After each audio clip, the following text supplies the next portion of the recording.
Welcome in. It's Crime Time Buzz, and I'm Jay. And I say tick tock because, in my opinion, with all the information we now know that neighbor Bobby enlightened us with, LE and TBI are closing in. It's just a matter of time. Tick tock. TBI has provided updates and info to the public in the TBI newsroom. And they made a statement about the vehicles in the area the night Sebastian Rogers went missing.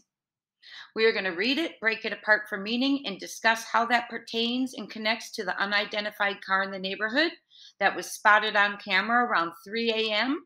on February 26th, just a few hours before Sebastian Rogers was reported missing. We're trying to gather any factual clues or information. We're discussing the case of 15-year-old Sebastian Rogers, who was reported missing Monday, February 26th at 6:20 a.m. from his home in Hendersonville, Tennessee. Sebastian's still missing. There's really been no sign of him, and please call 1-800-TBI-FIND if you know anything about Sebastian's disappearance or location. And if you're not familiar with the case, jump in, help us keep his name and disappearance on the forefront. We're going to collaborate ideas on where Sebastian could be and what happened to the little guy. Please join us. Okay, so the Proudfoots are Katie and Chris Proudfoot, Sebastian's mom and stepdad. Their neighbor Bobby revealed to us that an unidentified car was caught on camera about 3 to 3:10 a.m. February 26th, stopping on Stafford Court for 3 to 5 minutes and then backing up onto Kellen and leaving. Please watch my 4 videos theory about the car and lights. There's 4 theories. Do you have a different theory? Do you align with one of mine? I'd love you to weigh in with your theories, ideas, and thoughts.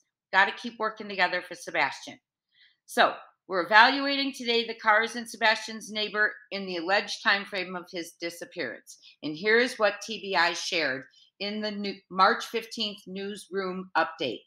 The question was, what about technology aspect? Have you collected security video from area homes and businesses, and have cell phones been checked? In response to the portion of the question, have you collected security video from area homes and businesses? TBI answered, with help from FBI, vehicles that were placed in the area at or around the time of Sebastian's disappearance had been accounted for. These videos and all electronic evidence that have already been reviewed is often also being re-investigated. So let's analyze that. Vehicles in the area accounted for. So they've accounted for all the vehicles in the area. And let's remember, that means they've identified them, probably know the driver, they've made contact, but accounted does not mean cleared. Not cleared, accounted for. They also said video footage has been reviewed. So according to neighbor Bobby, they did view and have the footage of the unidentified car in the footage. So this confirms that the footage has been reviewed at least once. They are reinvestigating. And this is March 15th update. So that means for the last couple of months, they've been focused on going back, restudying video footage and digital evidence for details. So they have now likely analyzed that car entering at 3 to 3:10 a.m., the moving flashlights.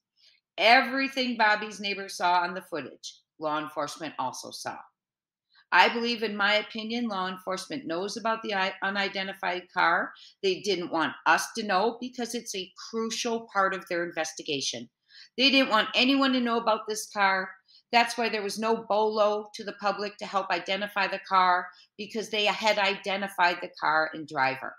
Not brought up to the public because it's crucial to their investigation. It's what's best for the investigation and in locating Sebastian. And I'm pretty sure, in my opinion, car identified, driver identified, they are closing in, watching, tracking cars, tapping phones, building their case beyond circumstantial to physical evidence. Tick tock. Again, TBI statement.